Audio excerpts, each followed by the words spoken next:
This is Orson Welles, speaking from London.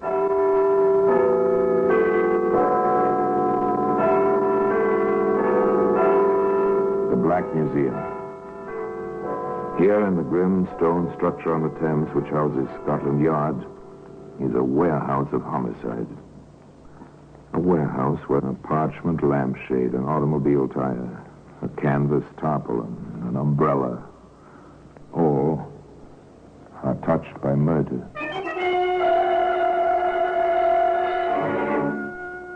And here's a dictionary. It's a familiar object. French into English, English into French. Every high school student knows what these books are like. Word here, phrase there, merci, thank you, merci. And of course, a use common to most young men in countries not their own. Je t'aime. Je t'aime. Oh, you sound so passionate, Jules. What does that mean? In the little book, one moment, je t'aime, I love you.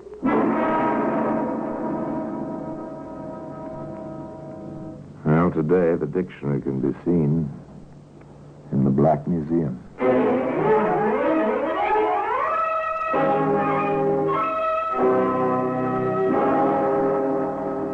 From the annals of the Criminal Investigation Department of the London Police, we bring you the dramatic stories of the crimes recorded by the objects in Scotland Yard's Gallery of Death, the Black Museum.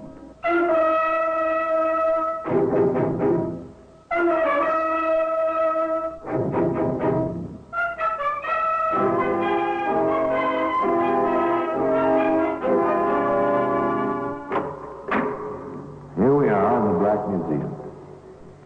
Scotland Yard's Museum of Murder. Not a very pleasant place, but it's interesting. Yes, here lies death. The people who conceived this place must have wished to raise a memorial to death.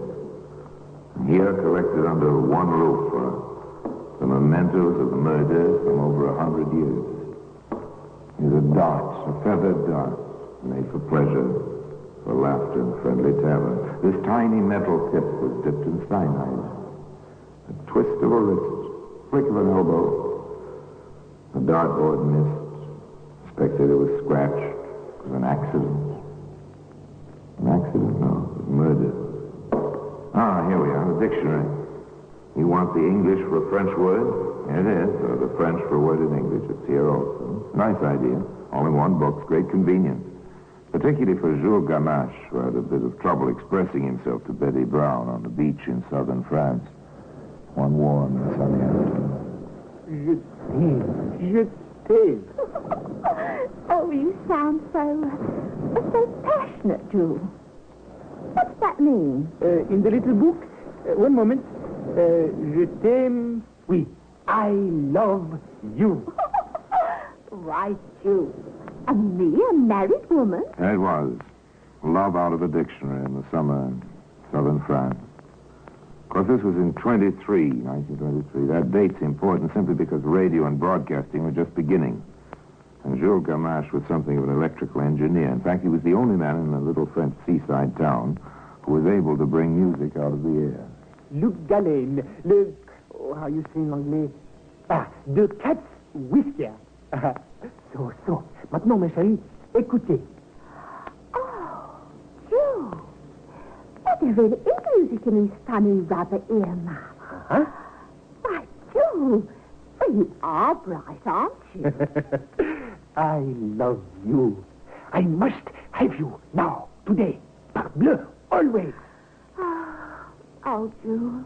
A clever Frenchman who knew his way about with women. An Englishwoman vacationing in France. Why was she there? Oh, Jules, if I were a better manager, if we'd be better with Ian, well, I'd never have had the breakdown. I'd never have come to France, and I'd never have met you and your... you and your mom, except... Oh, so that was it. But all such items come to an end someday. And summer comes to an end. At least that's the correct calculation. That's the way Betty calculated. Without thinking of her, Jules. Jules? Oui, ma chérie? I have to go home. Oui, mais je viens. I come also. Oh, Jules, that's impossible. Well, there were the usual sighs and protestations, of course. It was just a brief interlude that it was a trifle saddened to let it go. After all, when a woman is crowding 40... She went home anyway to Sussex, to the Binnacle Inn, to security of sorts, and to her husband, Al. Business hasn't been too bad while you were away, Bessie. All the rooms were let this week, and the bar trade was fine. I dare say you did all right by the bar. The landlord's got to be social, girl. Otherwise his customers go somewhere else. There's a difference, Alf, between social and drunk. Here, now, none of that. I take a drop now and then, but I don't get drunk. Well, another customer. Business is picking up, and on the hotel side at that. Oh. How can I help you, sir? I have, one moment, please. I will find the word. Oui, I have come to stay. What do you know? A froggy. Pleased to have you, monsieur. And may I ask how you found us? Well, that is... Monsieur Brown, the merveilleuse Madame Brown is the recommendation for your so select hotel. Is it not so that we have met in Provence, Madame?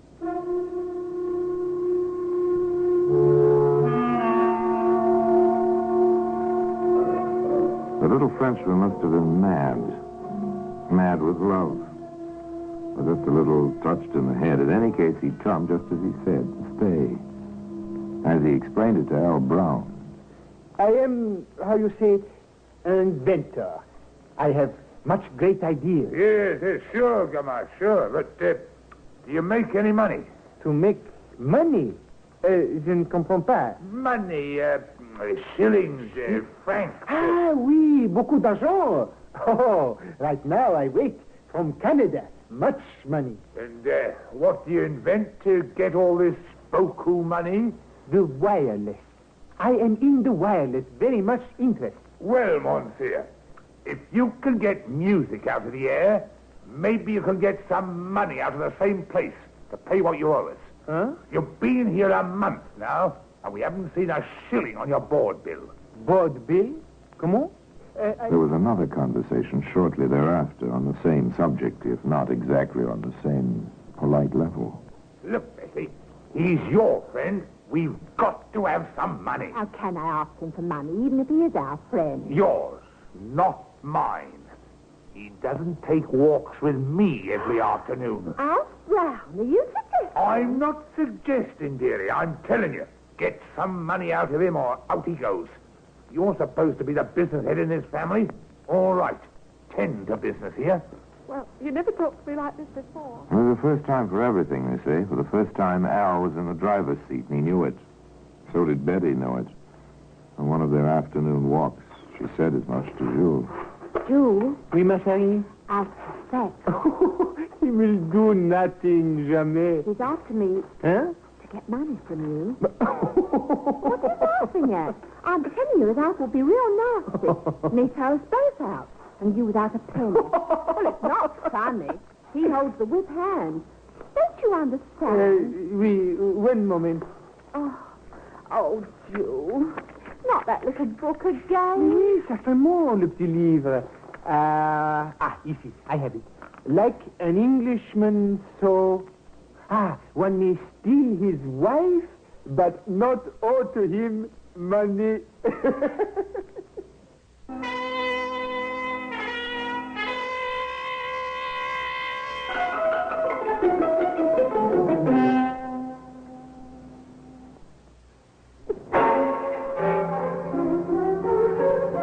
Jules was self-confident, to say the least. He behaved as if he had a plan. He said to Al, Never fear, mon ami. In a few days, beaucoup d'argent. You like? Oui? to Betty, he said, Je t'aime, ma chérie. Do not fear. All will be well. a quiet, dull New Year's morning.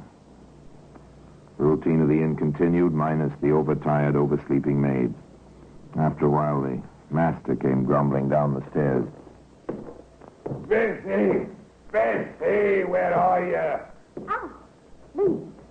I think Mr. Gamache is dozing. Well, let him doze in his room, then. Pardon, monsieur? Into my chambre you wish for me to go? Oui? Oh, no need for that. In the house. Oh, so long as he's awake, I don't care, one way or another. Where's my salt? You know I can't start a day without Miss Salt. I know, dear. They're where you'd expect them to be, on the mantel shelf, in their regular place. Oh, yes, I forgot. If I may disturb you, monsieur. Oh, but of course. The chair before the fire. Very nice, oui? Très charmant. When it is so very cold outside. Oh, thanks. Bessie, that glass is here. Where's the tablespoon and some water? Oh, I'll get them for you. Just a moment, dear. Jules Gamache stood in the bay window and watched the little domestic scene. Occasionally he riffled through his ever-present dictionary as if for a word to describe the events he was watching. Such inconsequential little events. Betty came trotting back from the kitchen with a tablespoon and a pitcher of water. She put them on the table alongside the salt and glass. Hal measured his own dosage, poured it into the glass. Then he poured in the water. Almost mockingly, he raised his glass as if in a toast to the Frenchman standing nearby. Then downed the contents of the glass. Oh, those salts taste bitter this morning. Yeah, they are never sweet, no? Nothing sweet about them. Then why complain, dear? You had more to drink than usual last night, so the salts taste more bitter than usual. 1 hour later. Betty, get some help. Oh, it's the cramps. Oh, I can't stand it. It's awful. Oh, Jewel, get the doctor. Call the cook. Do something. I will try. My English, it is not good. No, but I will try. Oh, my feet, they itch. Oh, they're driving me crazy. The pain, and the itching. Oh. Shortly thereafter, Alfie Brown was quite dead.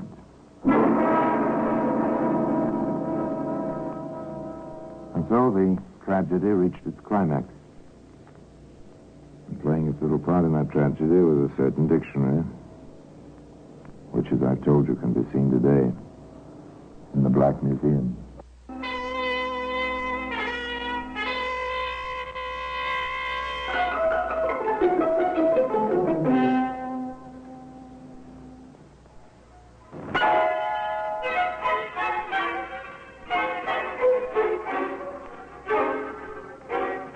Dr. Westcott, the local physician, was called at once, but far too late. Alf Brown was past help. The doctor listened gravely to the story as Betty told it to him, while Jules stood by, the very picture of solicitude. Oh, he went so quick, Doctor, and in such agony, grabs and groans, and he said the strangest thing. What was that, Mrs. Brown? Well, he cried out that his feet were itching. It was almost the last thing he said. Is that right, Mr. Gamache? Oui, monsieur le docteur, vous avez raison. Well, if you say so, it's an interesting symptom. Peculiar one, particular poison. Though how this household will come by it, I haven't the slightest idea. Poison? But, Doctor, it was his salts. Although he did complain that they tasted more bitter than usual. Anything else, Mrs. Brown? No, nothing else. Oh, I'm so upset, confused. But what poison? How? Itching feet, bitter taste, great pain, or do they all point to strychnine?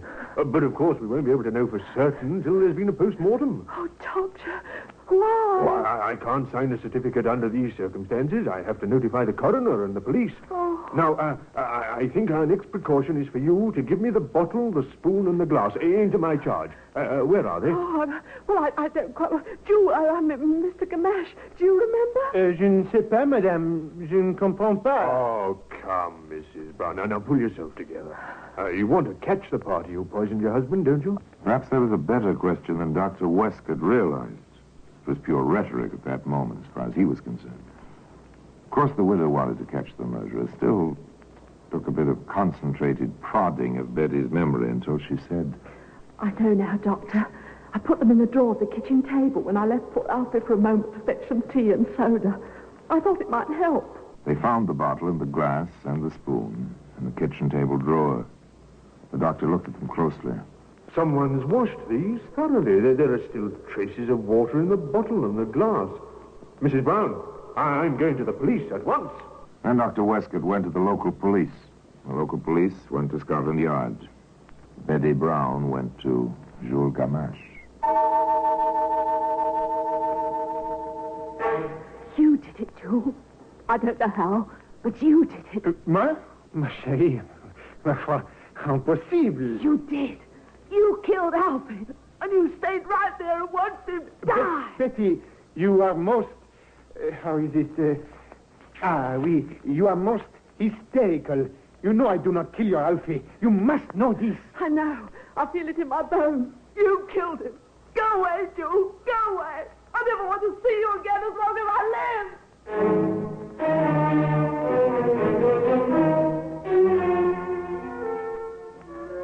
Sadly, as if overwhelmed by the unpredictability of women, Jules Gamache packed his things and left the Binnacle Inn. But he didn't go far. Just to the next village and the next inn. There he waited and watched. Waited to hear from his beloved, now widowed, his Betty. Waited for developments in the case which the coroner's jury had labeled death at the hands of person or persons unknown. The developments were not long in coming. My name is West, Mrs. Brown, Inspector West, Scotland Yard. And my credentials. Yes, sir. I have a few questions, particularly concerning the disposal of the poison. I'll try to answer them, Inspector. Do you know who washed out the bottle and glass? No, I'm afraid I don't. I left them in the kitchen. We were all so upset by poor Alfie's suffering. We were rather hysterical, I'm afraid. I understand. No idea on that. I see. Tell me, Mrs. Brown, have you ever used any kind of weed killer in the garden of this inn? No, sir. Not that I know of. Poison for rodents, rats, mice, and so on? No, sir. We've never been troubled by such. Have you any idea who might have wanted to kill your husband, Mrs. Brown? No, I haven't. Thank you very much, Mrs. Brown. If I should... The inspector left the front of the house, so to speak, and visited below stairs. He had a nice talk with the cook over a cup of tea. Mrs. Davis, did you wash out the salts bottle? No, why should I? I've got enough work.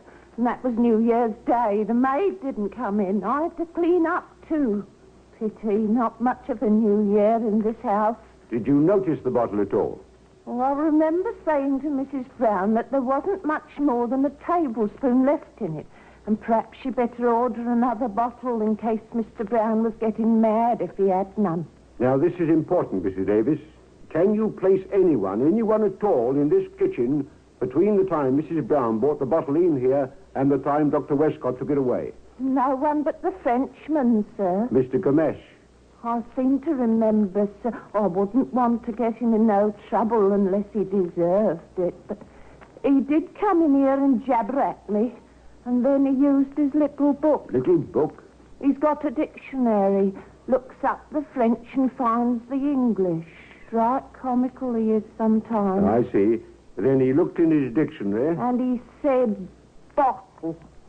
He said something else. I didn't pay much attention. I just pointed at the kitchen drawer. Did he take the bottle out of the drawer? I wouldn't know, sir. For all I know, he just wanted to be sure it was in a safe place. I heard him open and close the drawer, that was all. Then he went out. Did he have a chance to put it back? Lots of chances. I was that busy running in and out. That's too bad. Oh, excellent tea, Mr. Davis. The inspector was never a man to accept loose ends. He ran all his leads to earth. This is the approach which brought him finally to where Jules Gamache was staying. Do you accuse me, Inspector? Merely asking routine questions, Mr. Gamache. Did you have any reason to dislike or resent Mr. Brown? None. No, but of course not. Have you ever had any strychnine in your possession? No, but pourquoi? Why should I? I can't say, sir. I can only try to fill in the blank spaces. Someone, you see, gave Mr. Brown the opportunity to poison himself. That kind of gift is murder, Mr. Gamesh. Naturellement. I'm afraid I must ask you to remain in England, sir, until the case is closed. But for me, this will be a pleasure. I assure you, Inspector, I wish to see vengeance on this murderer. I loved Mr. Brown almost as a brother.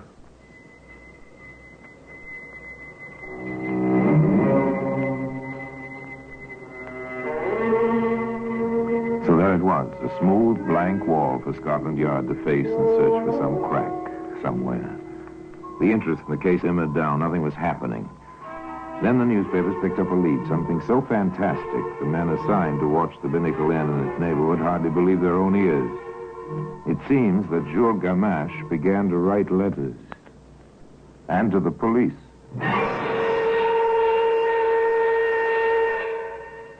There is one suspect who had not been questioned. A man long subject to Alfred Brown's whims and temper.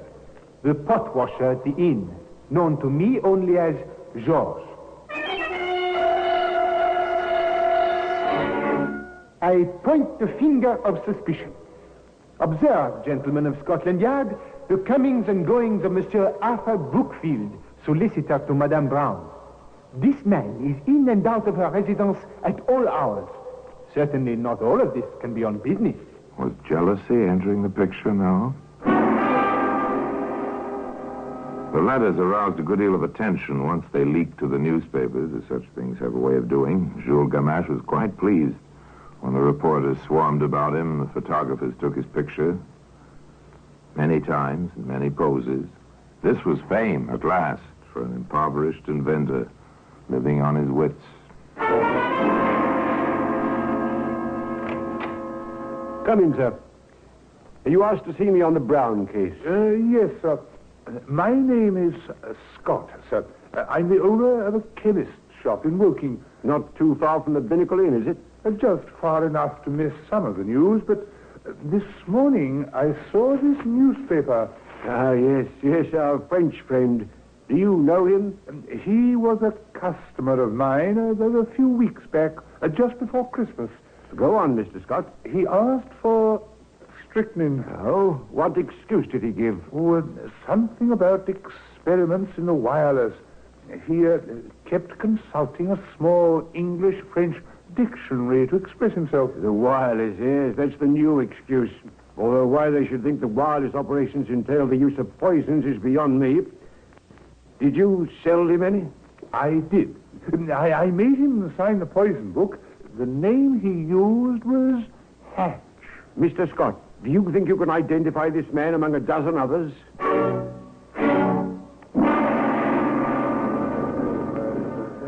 Well, Mr. Scott? That's he, sir. The short fellow with the bright black eyes. Thank you, mister. Monsieur le chemiste. Bonjour, c'est un plaisir. How you say, one moment, please. Oui, ici.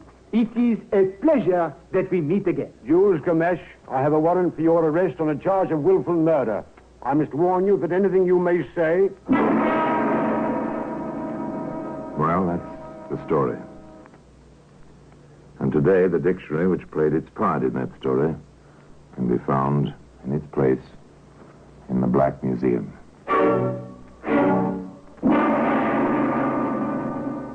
Orson Welles will be back with you in just a moment.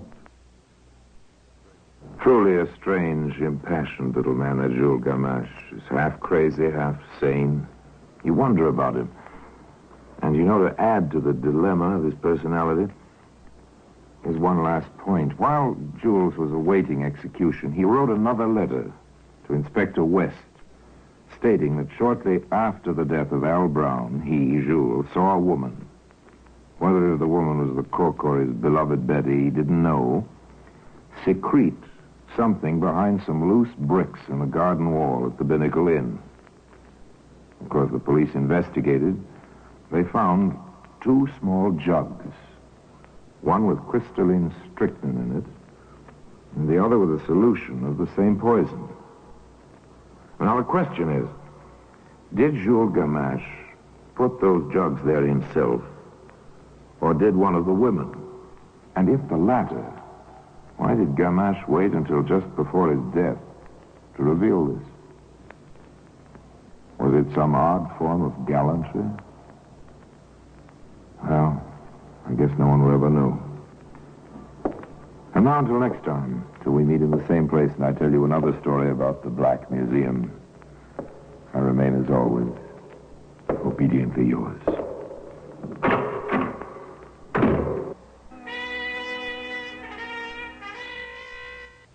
This is WDCB-FM, Glen Ellen.